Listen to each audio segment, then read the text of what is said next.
कहला कौन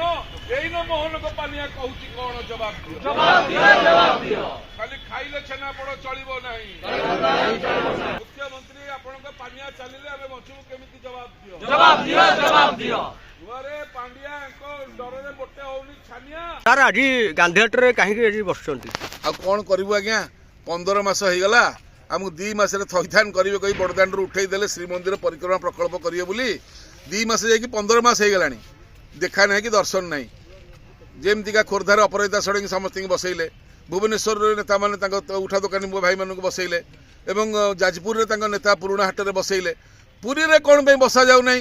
पुरी एमपी खाली पाउडर लगी जाकि स्टेज रे बसुंती आ पुरी एमएलए खाली गोड़ टेकी बसती कि बीजेपी की पलैबी गरीब लोक केमिति बंचे केमिति मरबे तार किसी ठिकाना ना कि जवाब ना तो आम विनम्रतार सहित कहया कथा जे आपण जो सरकार आमको पैसा अनुदान देइछंती 6 मास है 8 मास है आप आर्थिक सहायता दौना एवं आम भर फाट कर से पैसाटा आम आगे सांक्शन होता आपड़ रखिक कौन नाट लगे फाट कर गरीब उठा दुकानी भितर जदि दम अच्छी यदि प्रकृत में आयास रक्त तुम देहर अच्छी पूरी जिलापाल ताले स्थायी समाधान कर तुम कौन आक भर फाट कर नाट लगे ऑफिस रु तो बाहरी पारुन चेयर रू उठी पारुन चली पारुन कि माने कथा कही पारुन कहीं कलेक्टर हो घरे जाकि शोई जाओ जदि जिलापाल हो जिला को पालियार व्यवस्था कर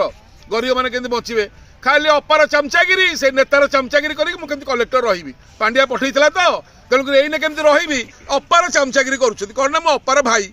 अपा को आज पचार जे अपा एमती भाई पठेच जी फिटौच आम घाई तेणुक आगामी दिन में जदि उठा दुकानी भाई मान कथा न बुझा जाए आज प्रधानमंत्री आम जाइए भुवनेश्वर आज से जहाँ गोटे किसी करूँ जेहेतु पूरी एसपी आमको कहले जे नाई प्रधानमंत्री जेहेतु ओडिशा आसुछन्ति ओडिशार सम्मान प्रश्न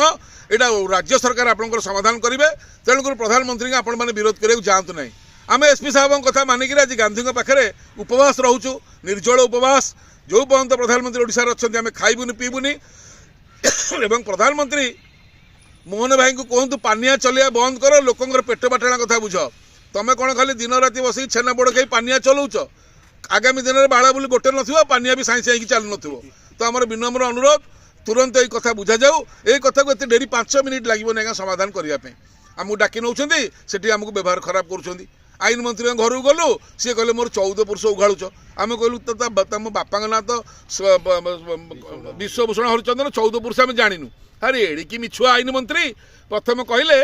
मद पुरी उठो देखला समुद्र कूल मद करदे से बसिले आम आंदोलन कलु समुद्र कूल उठिला द्वितीय कहले प्रतिदिन 2 लाख लोक पुरी अभड़ा खाइबे ये जानी ना प्रतिदिन 2 लाख लोक पुरी आसती 2टा लोक अभड़ा देलनी 2 लाख लोक दब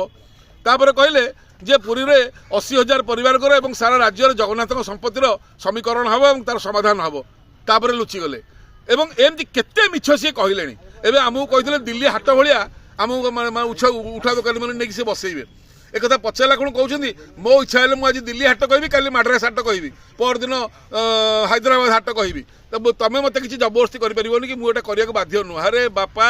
काउंसिलर हारिया लोक तुम आज मन को शासन को पलि आइल बोधे से लड़ई भूली गल बोधे पांड्या विरुद्ध में 4 द्वार और रत्नभंडार लड़ई जोटा आमठू नहीं आप सरकार को आसिले से भूली गले बोधे कारण कुटुकुटु 5 वर्ष जी पुणी काउंसिलर हार से अनुसार एबेठू यदि गरीब लोक साहाय्य कर सहयोग करेंगे धनी लोक कहार नुह जो सरकार आसो चमचागिरी से पैसा कमेबे गरीब किंतु किडनी देदेव दरकार पड़े तेणुक गरीबों साथी हुआ ताहले आपण लास्टिंग करेंगे ना फास्टिंग करेंगे आम आज उपवास बसु 5 वर्ष पर आपण भी कड़ा काठ पड़ी उपवास बसवे आपण आसबेनि कि सी आसबेनि अन्य दल आसब जय जगन्नाथ।